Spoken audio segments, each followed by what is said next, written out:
After returning from our trip, I asked Michael for a divorce. Just because I saved Riley instead of you? His tone carried a hint of helplessness. Yes. All right. He loosened his tie, his eyes showing a trace of fatigue. Think it through. We had known each other for 15 years and been married for 7. He was convinced I was just throwing a tantrum, but he wouldn't understand. Falling into the water was just the trigger. I could swim, and I swam back to shore myself. But in that moment, I suddenly realized that this marriage was just like that sea. Seemingly vast, but actually bone-chillingly cold. From now on, we would go our separate ways and find our own happiness. Just because I saved Riley instead of you? The living room lights fell on Michael as he rubbed his brow, smiling faintly.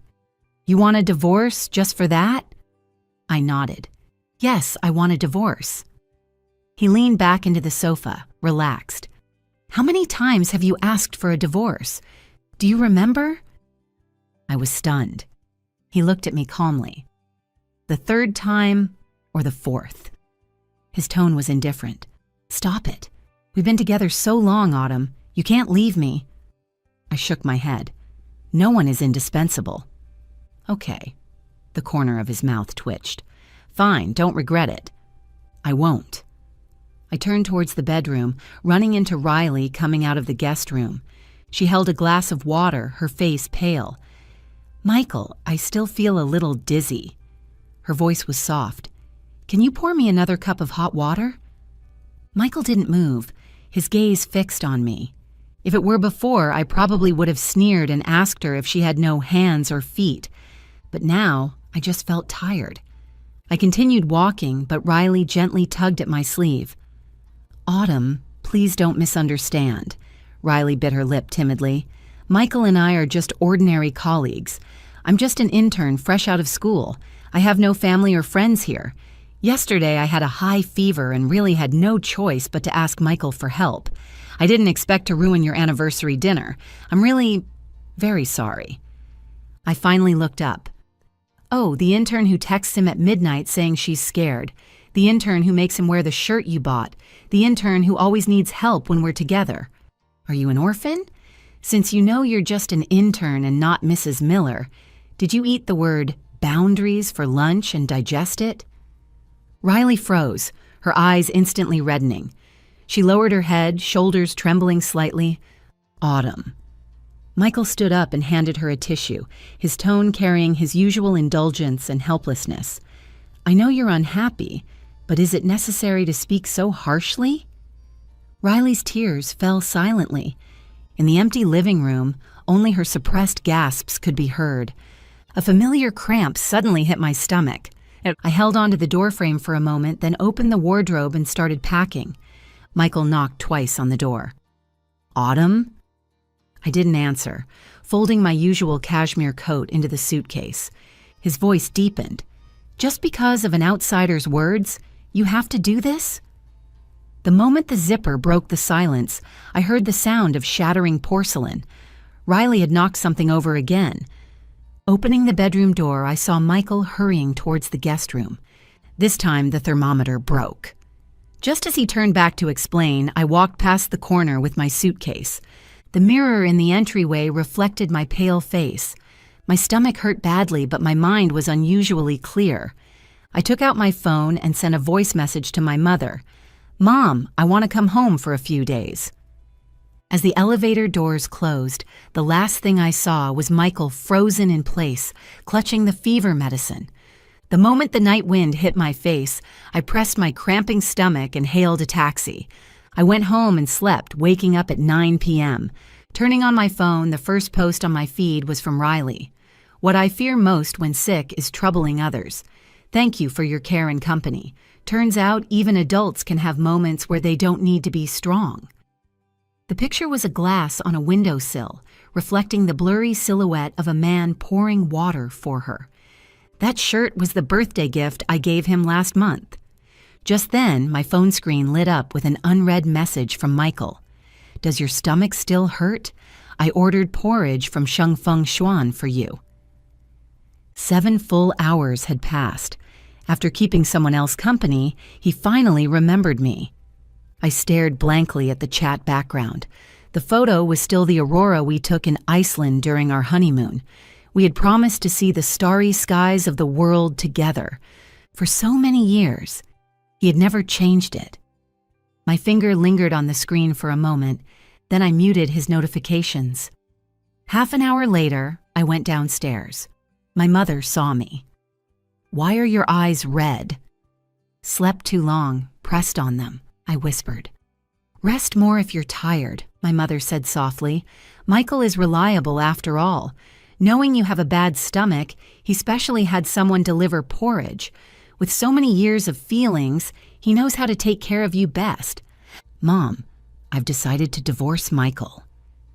My mother's hand arranging flowers paused, a lily branch gently brushing her fingertips. "Why so suddenly? Did you argue over that intern again?" "Not because of her." I looked at the wedding photo on the living room wall. "It's just that I don't want to live in self-deception anymore." My mother put down the shears, her voice very soft. "But in these 7 years, you've been through so much. Last year, when your dad was hospitalized, he rushed back overnight to find specialists and stay by his side. Can these bonds be forgotten just like that?" "Mom," I interrupted calmly, "it's precisely because I remember those good times that I know even more clearly that the current him is no longer the Michael from before." My mother sighed softly and said nothing more, silently picking up the pitcher to add water to the vase. Amidst the sound of flowing water, she suddenly whispered, "When you were 18, he waited downstairs just to give you your favorite plum blossom cake. Now, how did it come to this?" I reached out to catch a water droplet falling from a petal. "Because when the plum blossoms wither, they shouldn't be forced to stay on the branch." Just then, my phone rang. It was my best friend, Jessica, asking me to meet at a quiet bar. "Go ahead, let your dad drive you." "That scumbag who ignores his wife for an outsider isn't worth your tears." My father was standing at the kitchen door at some point, the porcelain plate rattling. "Divorce, if you want. Dad will support you for life." 20 minutes later, I arrived at the bar. Jessica told me to wait in the booth first. I was looking down at the drink menu when I heard a familiar voice from the next booth. "Attorney Miller, didn't you say no work tonight? Why do you keep checking your phone?" "Got blocked." Michael's voice carried fatigue. "Who dares to block you?" "Who else?" He smiled bitterly. "That little ancestor at home." "Autumn?" His friend smiled knowingly. "Honestly, with Miss Autumn's temper, only you can tolerate her." "I chose her. What can I do?" Ice clinked in his glass. "I've spoiled her for so many years." "Why this time?" "She thinks I take too much care of Riley." "Just for that?" His friend was surprised. "Didn't you help Riley find a job because of her father?" "If you ask me, someone like Riley is indeed more sensible. Last time you had a cold, she specially made ginger tea and sent it to the law firm." I didn't listen any further and got up to walk to our booth. Just as I sat down, Jessica pointed at her phone screen. "Look at the workgroup chat. Riley posted a passive-aggressive update." The photo showed Michael's profile, captioned, "Grateful for the light met in the most helpless times." I was about to speak when Riley appeared at our table with a wine glass. "Autumn, what a coincidence." She smiled gently. "Heard you were here, so I came to offer a toast." "No need," I refused coldly. "I'm allergic to alcohol." "This plum wine has very low alcohol content." As she spoke, she suddenly slipped, splashing the entire glass of wine onto my arm. "Oh my!" she exclaimed, grabbing a napkin to wipe vigorously. "Let me clean it for you." The rough fabric scraped against my skin, and my allergic skin immediately broke out in a rash. "Stop!" Jessica swatted her away. "Don't you know Autumn is allergic to alcohol?" I was about to pull my hand back when Riley suddenly fell to the floor, her hand pressing onto broken glass, blood seeping out. "What happened?" Michael rushed over upon hearing the noise. Riley held up her bleeding hand, teary-eyed. "Michael, I accidentally spilled wine and wanted to help Autumn clean it." Michael glanced at her wound, then frowned at me. "She meant well. Why do you have to be like this?" "Attorney Miller might want to look at this." I showed my red and swollen arm. "This is her good intention?" His tone softened slightly. "She just doesn't understand these things." "Does not understanding mean she can splash wine on someone with allergies?" Jessica held up her phone. "Do you need me to replay the footage of her deliberately slipping?" Riley suddenly sobbed. "If Autumn is angry, I'll pay for the dry cleaning." "Pay?" I slowly poured the ice bucket onto my burning skin. "What you should be thinking about now is, if I go for an injury assessment, how long is the sentence for intentional injury?" "Autumn." Michael held my wrist. "That's enough." He turned to signal the manager. "Put this table on my tab and bring a fruit platter for Miss Riley to calm her nerves." "No need." I shook off his hand. "Save Attorney Miller's generosity for those who need it." I picked up my coat and said to Jessica, "Let's go." "Acting so high and mighty," someone muttered. Jessica took me to the hospital. The light in the emergency room was blindingly white. I leaned back on the cold chair receiving an IV drip. The swelling on my arm gradually subsided, but my heart felt like it was soaked in salt water, throbbing with pain. "I'm sorry, Autumn." Jessica handed me a cup of hot water. "I should have just pulled you away instead of engaging with Riley." "Why should I leave?" I looked at the needle in the back of my hand. Just because she can act, the person in the wrong becomes right? "Besides," I said softly, "I've decided to divorce Michael." Jessica was silent for a moment. "Honestly, Autumn, everyone thinks you're just saying it out of anger. After all, you've sacrificed so much for him." The liquid medicine dripped down the tube. I closed my eyes. Yes, sacrificed too much. The first time I met Michael was in the law school library. At that time, my ex-boyfriend had cheated me out of all my savings, and I couldn't even pay the last month's rent. I was curled up between the bookshelves, shivering and crying. He handed me a pack of tissues. "Need help?" Later, he helped me recover the debt and accompanied me to court. When the opposing lawyer was aggressive in court, he gently held my trembling hand. "Don't be afraid." Starting from that gesture, I fell in love with him without hesitation. In the early days of his startup, I attended classes during the day and helped him organize case files at night. When we were poorest, we shared a cup of instant noodles, but he left the only egg for me.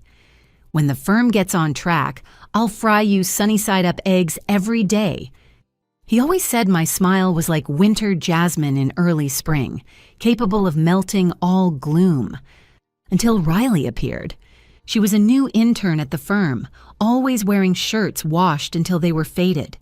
The first time we met, she blushed and said, "Attorney Miller, I will work hard to become an excellent lawyer like you." At first, I also felt sorry for her poor background, even giving her a coat I hadn't worn much, but she always appeared when Michael and I were on dates. "Senior, I really have no idea about this case." "Senior, I don't understand what the client is saying." "Attorney Miller, I have a fever. Can you take me to the hospital?" Every time I expressed dissatisfaction, Michael was helpless. "She has no one to rely on. Isn't it good for us to help her more?" Yes, help her. Help her to the point where, on my birthday, he left hurriedly because of a call from her. Help her to the point where, on our wedding anniversary, he accompanied her to see a client. Help her to the point where now I'm lying in the hospital on an IV drip and he's still protecting that helpless girl. "Autumn," Jessica asked softly, "can you really let go?" The medicine flowed into my veins, bringing a cold sting. Just like last month when my father had bypass surgery, I waited alone outside the operating room and called him 20 times. Later, I found out that day Riley accidentally lost an important document, and he helped her find it until late at night. When he replied at 3 a.m., "Just finished. Did Dad's surgery go well?" In that instant, I suddenly felt that maybe divorce isn't such a difficult thing after all. 2 weeks later, it was time for the monthly family dinner. My father and the Miller family had been friends for many years. Although I had decided to divorce, I didn't want personal matters to affect the friendship between the two families, so I arrived on time. I just didn't expect Riley to be there. There was a seat reserved for me next to Michael as usual, but I ignored it and walked straight to the opposite side of the table to sit. Riley came out of the kitchen with a fruit platter. Seeing this, she naturally sat next to him, in the seat that should have been mine. When I returned after handing my mother-in-law her favorite handmade incense, I found Michael had already moved to the seat next to me. Still angry? He leaned over, tapping his fingertips lightly on the table. It's been half a month. How long do you plan to keep up the Cold War this time? I calmly unfolded my napkin. Michael, you've already signed the divorce agreement. Don't you do this every time?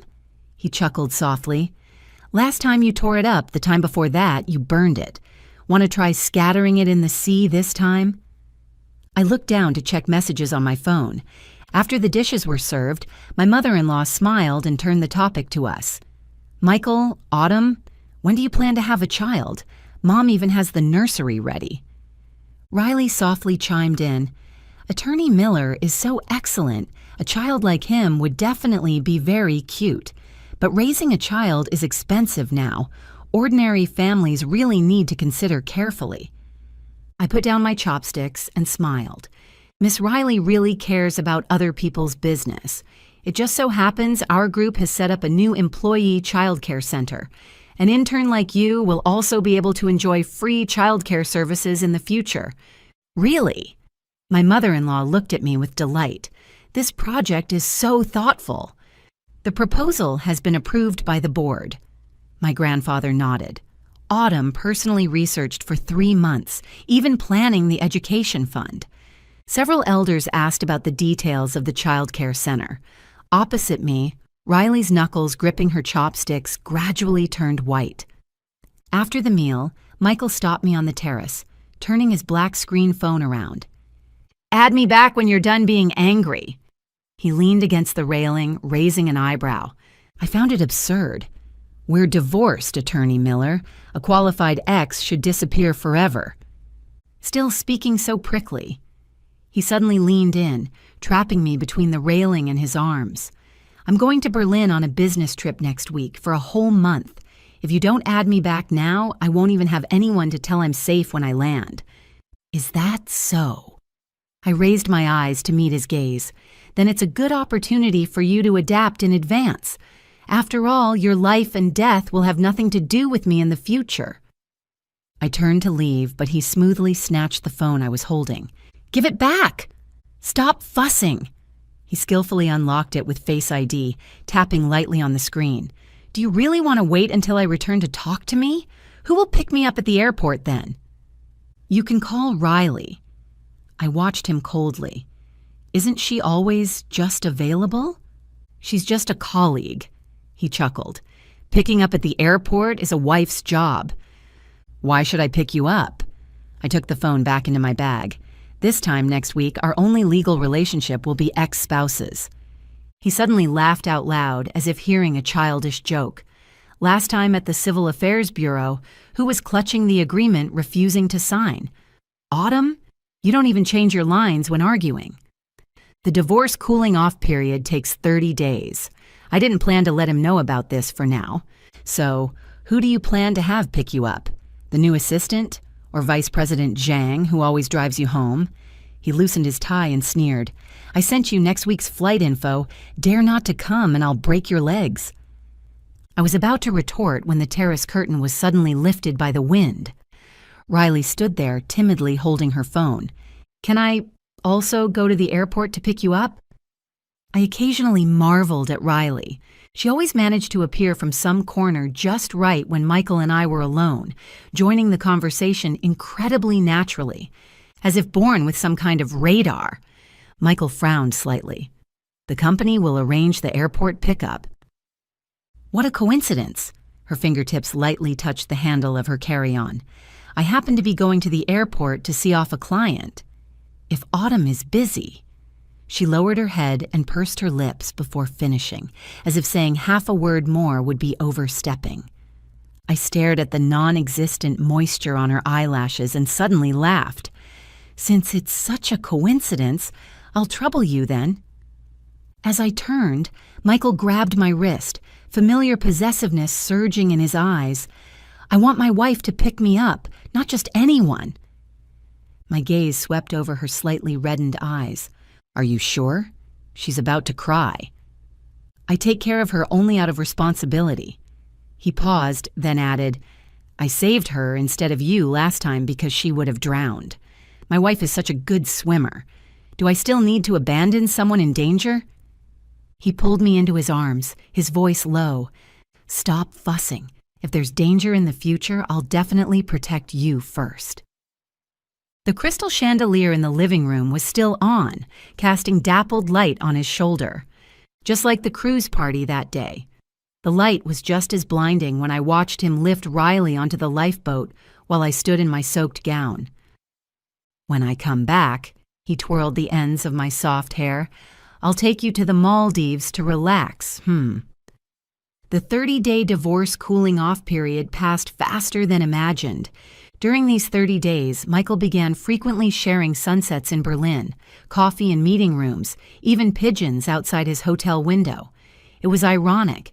In 7 years of marriage, he had never reported his schedule so actively. At first, I would reply, "Divorce application submitted. Please do not contact." But he just continued sending new landscape photos, as if those legal documents were just props for my tantrum. Later, I learned to read without replying, until late one night he sent a night view of the Brandenburg Gate, your favorite architectural style. Initially, I would reply with a period, later just the system's default smiling face emoji. He, on the other hand, could actually interpret, "She's in a good mood today," smiling very standardly, from a generic emoji, and continue sending 9-grid photos of potted plants in the meeting room.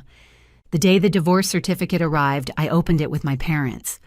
"Mom, do you think I'm too impulsive?" Mom shoved a glass of overflowing champagne into my hand.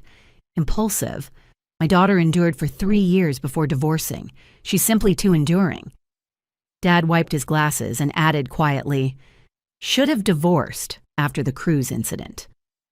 They even booked me a flight to Switzerland for a vacation, saying it was to celebrate me starting a new life. Dad silently pushed my suitcase out of the guest room. Resignation procedures are all done. Just take the gap between jobs to relax. As the plane broke through the clouds, the city that held 7 years of marriage shrank rapidly outside the porthole. I suddenly realized that the pain of severing roots comes so late. I deleted all social accounts that could be linked to the past. My new WeChat only added Jessica and my diving instructor. The day I learned free diving in Santorini, Jessica's international call poured into the receiver, along with the Aegean wind. Autumn. Michael signed for the divorce certificate sent by the court this morning. Now he's using all his connections to search the world for you. I was stunned. What do you mean?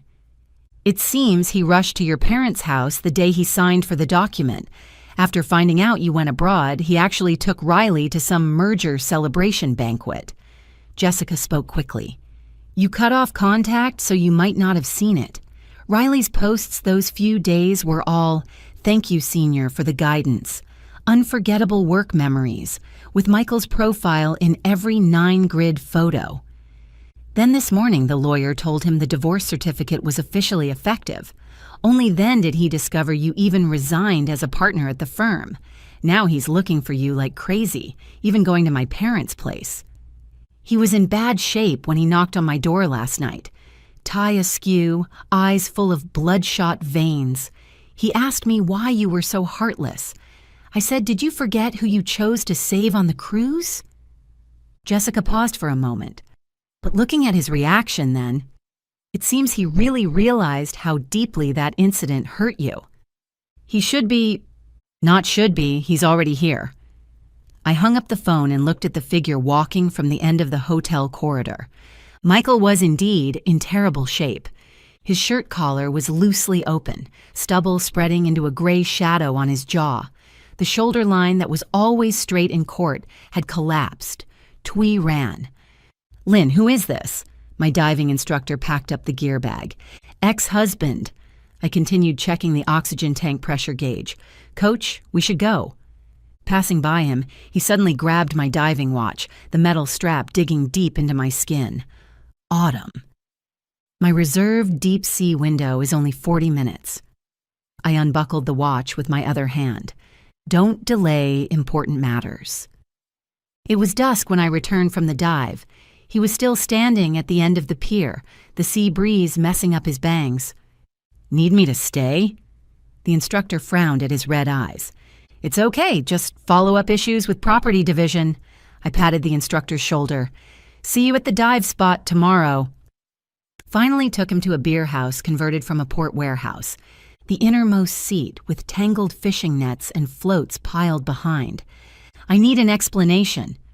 His voice was as hoarse as if ground by sandpaper. "The divorce certificate is the explanation." He stared at me, something shattering in his eyes. Just because I chose to save her first that day? You can understand it that way. Do you know what you destroyed? Who fought side by side in the firm back then? Who agreed to climb to the top of the industry together? He suddenly raised his voice, making the glass on the table tremble slightly. "Autumn, what do 7 years of feelings mean to you?" "Mean what?" So ironic. I met his gaze calmly. My longest investment mistake in life. "Since it's a mistake, do I need to submit an analysis report to you for cutting losses in time?" "Why do you have to be like this?" His fingers dug deep into his hair. "Because of that diving instructor? Or because you want revenge?" I laughed out loud. "Attorney Miller, you've been with Riley so long, even your gaslighting skills have become so proficient." Picking up my canvas bag to leave. "If you're here to collect emotional debt, I suggest you contact my lawyer. If you're here to perform regret..." I looked at the fishing lights gradually lighting up outside the window. The audience has dispersed. My wrist was grabbed by him again, this time so hard it almost crushed the bone. His whole shoulder was trembling. 7 years. 7 whole years.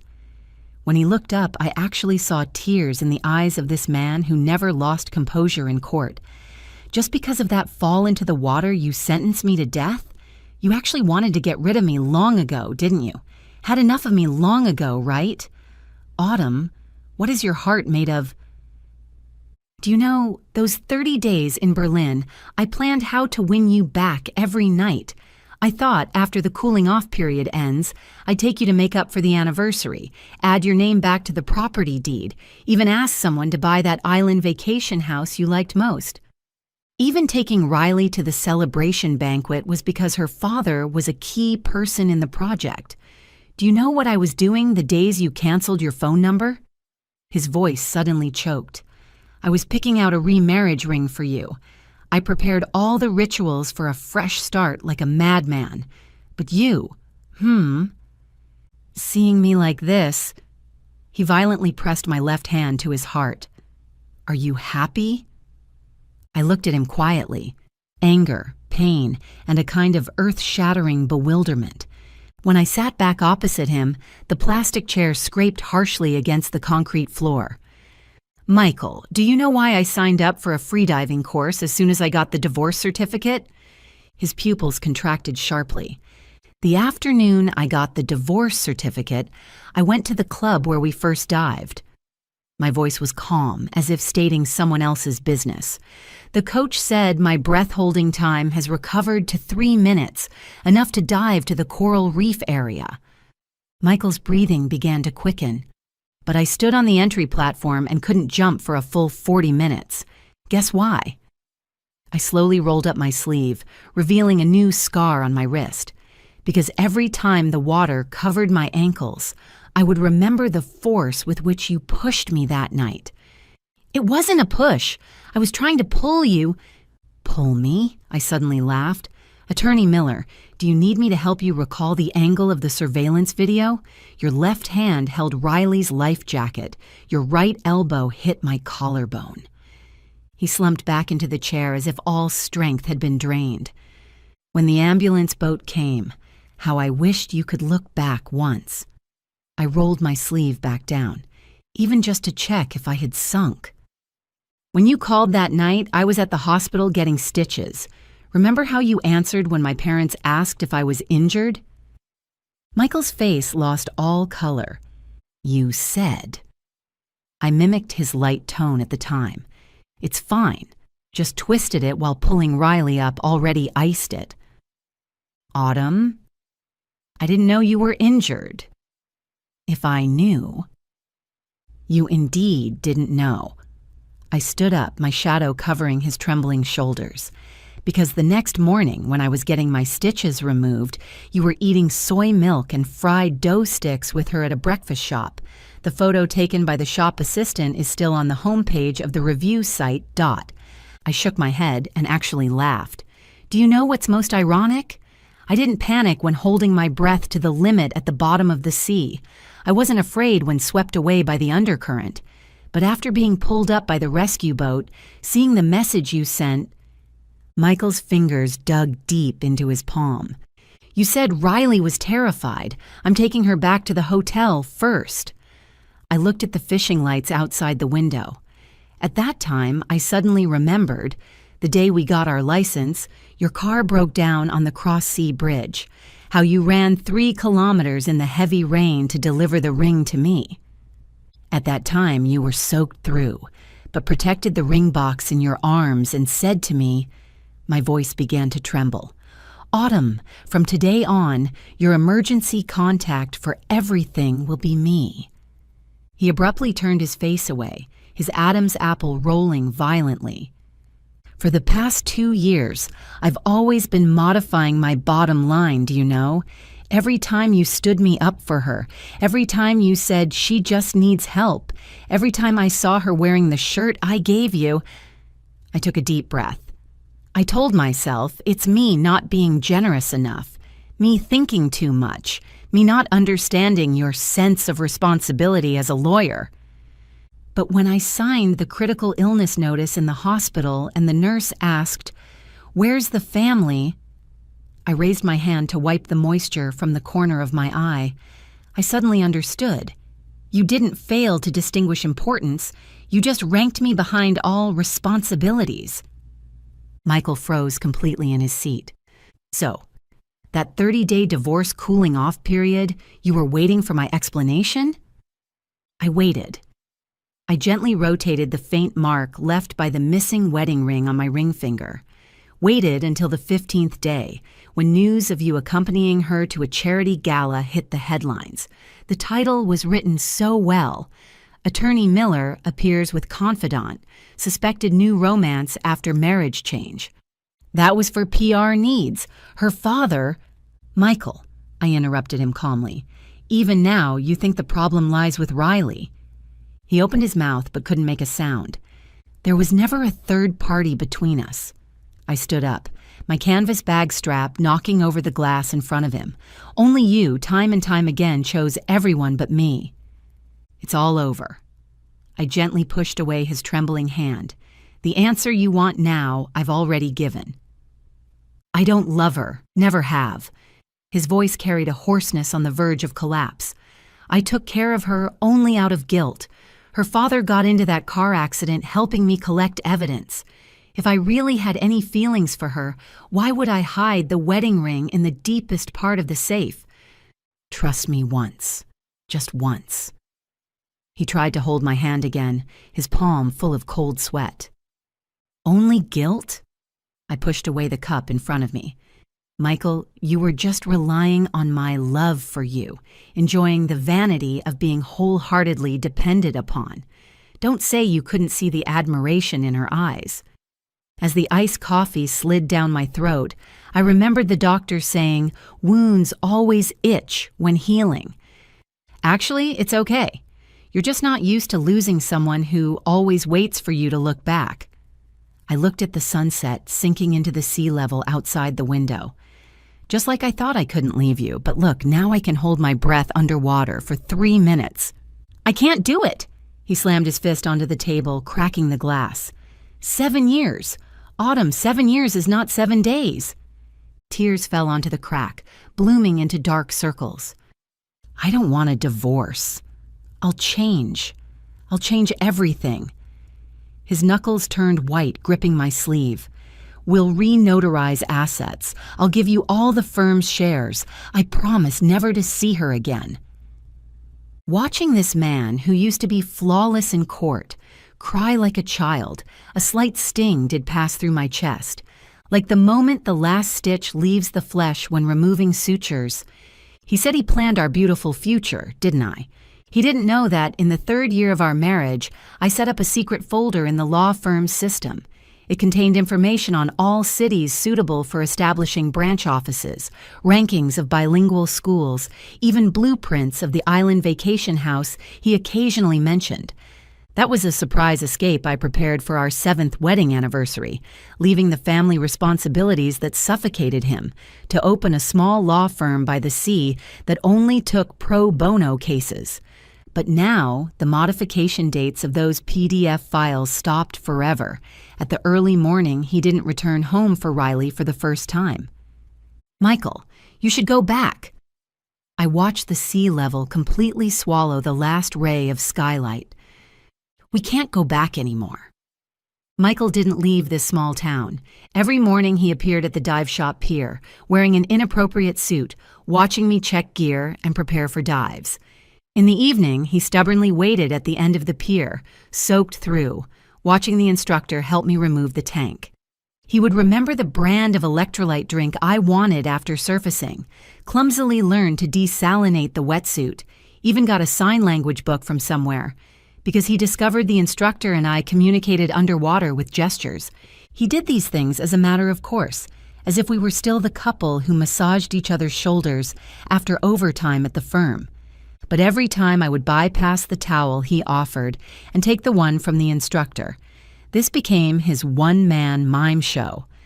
"Is that gentleman your husband?" the guest house landlady asked me quietly one day. Ex-husband. Oh my God. She crossed herself. Such a handsome and devoted man, you're actually willing to let go? If I were 20 years younger? He persisted like this for 3 weeks, until his mother's overseas call rang one early morning, the anxiety in her voice piercing the receiver. Autumn. Michael pushed all cases, missed the partners' meeting 3 times. I know you are divorcing, but consider it Auntie begging you. Persuade him to come back and handle the handover, okay?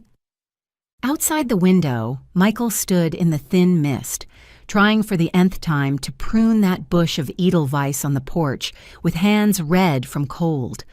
When I pushed open the wooden door, the light that suddenly lit up in his eyes was exactly like the celebratory fireworks the night we won our first transnational lawsuit.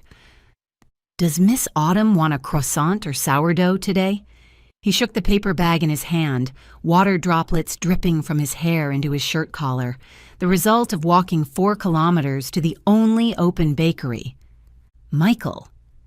I looked at the winding snow mountain road behind him. You should go back. His fingers loosened, the paper bag falling into the snow, rolling out the still steaming almond croissant. But 3 days later, he boarded the return flight because a major flaw appeared in the firm's biggest transnational merger case. The opposing legal team dug up procedural flaws when Riley's father collected evidence back then, and the whole case faced collapse. 2 days later, I received a call from my father from home. Autumn, you might have to come back. What happened? The Miller family. Father paused rarely. Michael refuses to appear in court for defense, insisting on waiting until his personal affairs are settled. The opposition is pressing the advantage, and now partners of Miller Law Firm are selling shares. He lowered his voice. I know you're divorced, but Uncle Miller worked hard for your grandfather's case back then. Come back and persuade that kid. Don't let the ancestral foundation be lost. So I changed my ticket to the nearest flight back home. When Auntie Miller saw me at the airport, her eyes were red. Autumn! Michael has locked himself in the archives for 3 days, even tore up his lawyer's license. What exactly happened between you? I shook my head. Auntie, let me go see him first. But when I pushed open the door to the archives, I saw Riley half kneeling amidst the mess on the floor, piecing together torn scraps of paper bit by bit. Get out! Who let you in? Michael's voice was hoarse and broken, carrying the tremor before porcelain shatters. Didn't I say, without my permission, you can't step into this archive room? Secretary Wang asked me to come. She was afraid something would happen to you. Riley's voice was still soft, but carried unmistakable stubbornness. You can disregard yourself, but think about those who truly care about you.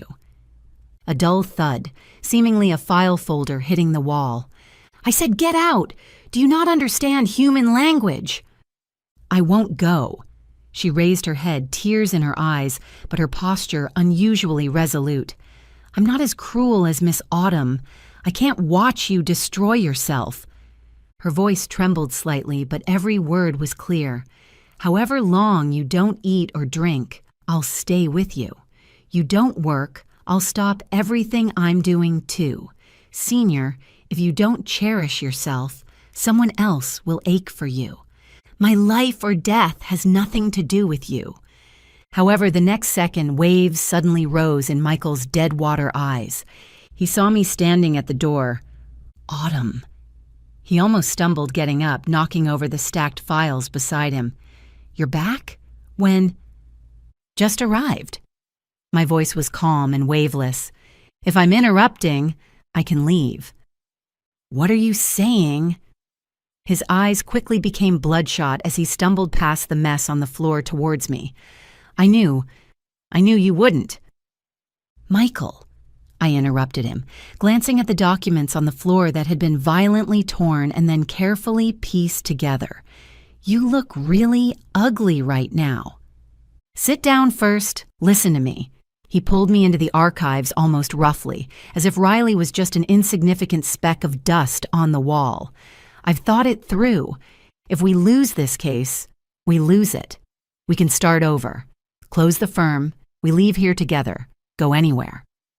Riley suddenly spread her arms, blocking the door. Move! Michael's voice was cold as ice. How long will you remain obsessed? Tears burst from her eyes, but she stubbornly refused to wipe them.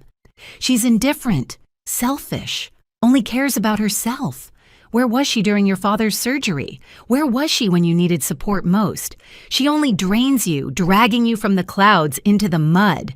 Senior, wake up. You want to die. Veins popped on Michael's temple, but his raised hand was gently stopped by me in mid-air. Let her finish. My voice was so calm it surprised even me. Riley seemed encouraged, turning to me, a twisted sense of justice burning in her eyes. Do you really know him? Do you know he needs sleeping pills to sleep 3 or 4 hours a day? Do you know who stayed by his bed when he was hospitalized for gastric bleeding? He gave everything for you, and you. Besides enjoying his love, what have you done for him? I suddenly laughed. Autumn, don't listen to her nonsense. Michael tried to grab my hand again. I avoided his touch, my gaze landing on Riley's face written with sacrifice and devotion. So, you think you are the savior, right? I took a step forward, closer to her. You think he's a poor wretch deceived by a bad woman, and you are the only light? I shook my head gently, smile undiminished. Truly a match. One pities, the other needs saving. One pities, the other is stuck in the mire. You two, one skilled at performing fragility, one intoxicated with playing the hero, simply made for each other. I took another step forward, the archive door closing silently behind us. You ask what I've done for him. My gaze swept over the iced Americano in her hand, lips curling slightly. You make him a cup of coffee and think you're meticulous, so moved by yourself. Have you ever thought why, despite his fragile stomach, he only drinks beans of a specific roast and origin from this one shop? Riley froze. Because I traveled to coffee estates across 3 continents to personally select the bean variety for him. He has high stress, caffeine intolerance, yet can't do without this sip. I spent 2 years debugging curves with the roaster hundreds of times to find the balance point that refreshes without irritating his stomach acid. My voice was clear and cold in the closed archive room. You say you guarded his sickbed. Do you know for the first 3 days after every gastric bleed, what temperature and viscosity of rice milk he can only drink? Do you know how long the old injury on his back needs hot compress on rainy days, and which herbal pack to use? I watched the color drain from her face. You only see him invincible in court. But do you know when he first took cases independently, he was questioned into speechlessness by the opposing lawyer before the judge due to a flaw in the evidence chain, unable to appear in court normally for a whole month. It was me who simulated cross-examination with him over and over, writing every possible loophole on paper, tearing them up one by one, then rebuilding them with him one by one. I paused, the air left only with the smell of dry paper. I originally thought these things weren't worth mentioning, even less necessary to prove to an outsider. My gaze fell on her trembling fingers. But this posture of true love supreme you put on is truly nauseating. Even though Michael and I are divorced, it's not up to you, someone who can't even figure out his caffeine metabolism type, to question my investment in this marriage. Riley seemed drained of strength, lips moving but making no sound. "Get out, Riley." Michael's voice came from behind, low and tired. "Don't make me say it a second time." "What about me?" She slumped to the ground, looking up at him unwillingly, face covered in tears. "What I've done all these years, is it worthless? Do you really not have even a little bit—" "No." He interrupted her, every word quenched in ice. If I had known the so-called responsibility and care would make me lose her, I would rather have lost that lawsuit back then. He turned away, no longer looking at her. "Now, get out." She collapsed on the carpet, finally wiping her tears and rushing out of the archives. Crash! As Riley rushed out, she knocked over the metal file rack by the door. The dark blue mug on top fell in response, shattering into pieces. That was the cup Michael used for 7 years, with the faded letters M&A 2016 printed on the side. His pupils contracted, rushing over almost instinctively, but froze abruptly when his fingertips touched the largest ceramic shard. Inside the shard, a line of tiny but still clear words was fired with special glaze. "First year, happy anniversary. May every future victory be shared with you." His breathing stopped, trembling hand pushing aside other shards. Second piece, near the handle. Third year. Stomach still hurt? New prescription in the third drawer on the left. Third piece, on the curve of the bottom. Fifth year. You won that impossible case today. See, I told you, my great lawyer is omnipotent. Fourth piece, fifth piece. Each piece hit a message for the future. I never spoke aloud, fired into different layers of the cup according to the year. Those were secrets that could only be faintly seen when facing light at a specific angle during daily use. I originally planned to point these out to him one by one on our 10th wedding anniversary. Under the glaze of the 6th year, hit a bump only detectable by touch. "Found a white hair this morning. Mr. Michael, if I grow old and faded, will your gaze still stay for me?" The last piece, also the smallest, embedded in the core curve of the bottom, the writing almost worn away. 7th year. If one day you see this, it means we've finished the first 7-year itch. So, Mr. Michael, interested in signing an infinite renewal contract with me? His shoulders began to tremble violently, suppressed whimpers spilling from deep in his throat, like a child who lost his most precious gift. Remaking that cup. How long will it take? He raised his red eyes, voice broken. 1 year? 2 years? I'll wait, okay? I don't want the firm. I'll push all cases. I slowly squatted down, level with his gaze. Michael, do you remember in Iceland you asked me why I suddenly learned free diving? He froze. I didn't learn it to leave you. I picked up a ceramic piece with 3rd year printed on it by my foot. It was so that after leaving you, I could still be a complete autumn. I looked out the window, the city night view flowing with light and color. During the 30-day divorce cooling off period, I discovered that eating alone means not accommodating anyone's taste, that weekends can belong completely to myself.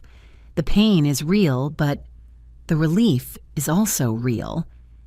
I turned my head, looking into his tear-filled eyes. I wanted to try a different life, so I chose divorce, not because you weren't good enough, nor because of Riley's existence. I paused, simply because that road with only the 2 of us, I don't want to walk anymore. The blood drained instantly from his face. No. Without you, my life has no meaning. He grabbed my wrist with surprising strength. 13 years, 7 years. All my plans included you. How could I possible? Yes, all plans. But plans can't keep up with changes. Promises can't beat time. That late night, he finally curled up amidst the ceramic shards and messy files on the floor, crying like a lost person. Perhaps he finally understood with what absolute resolve the girl who once treated him as her whole world personally dismantled this city, built together over 7 years. And the sky outside the city is actually very vast. I took over the public legal aid fund established by my grandfather years ago, transforming it into a public interest law firm focused on women's and children's rights. The Nordic aurora is beautiful, but those helpless eyes in court need light more. Michael eventually stabilized the firm, winning that merger case with a series of beautiful counterattacks. In financial news, he became that impeccable attorney Miller again.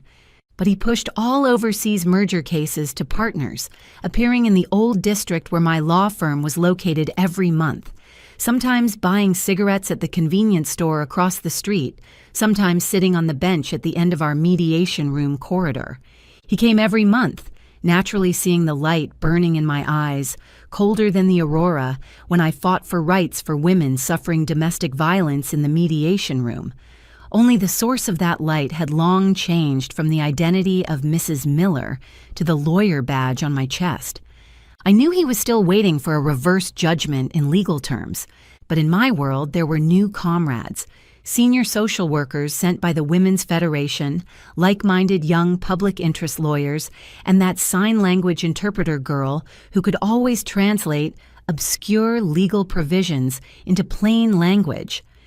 Every time Michael met them rushing past with case files in the corridor, his fingers would unconsciously tighten, as if gripping an authorization letter that had long expired. But he lost the status of co-agent.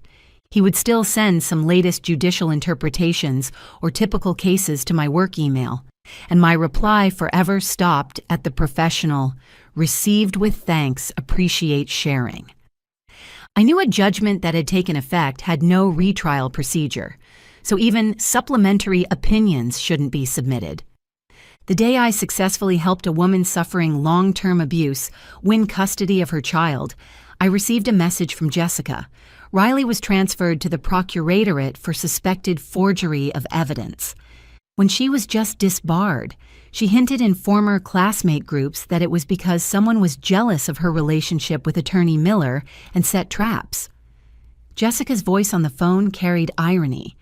You know Michael's fame in the legal circle.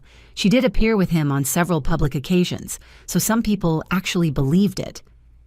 Later, I don't know who leaked the airport surveillance from the day your divorce certificate took effect, the clip clearly showing Michael shaking off her hand. Michael personally sent lawyers' letters to several self-media outlets that spread it most widely, with only one demand: public apology, clarifying he never had any relationship with Riley outside of work. This made a big noise in the circle. Riley had no way out. Probably wanting to prove herself too much, she privately took a high-risk evidence collection commission, used irregular methods, and was reported by the client. I flipped through the newly received case file. She didn't enter the law firm through regular channels anyway. Her foundation was weak.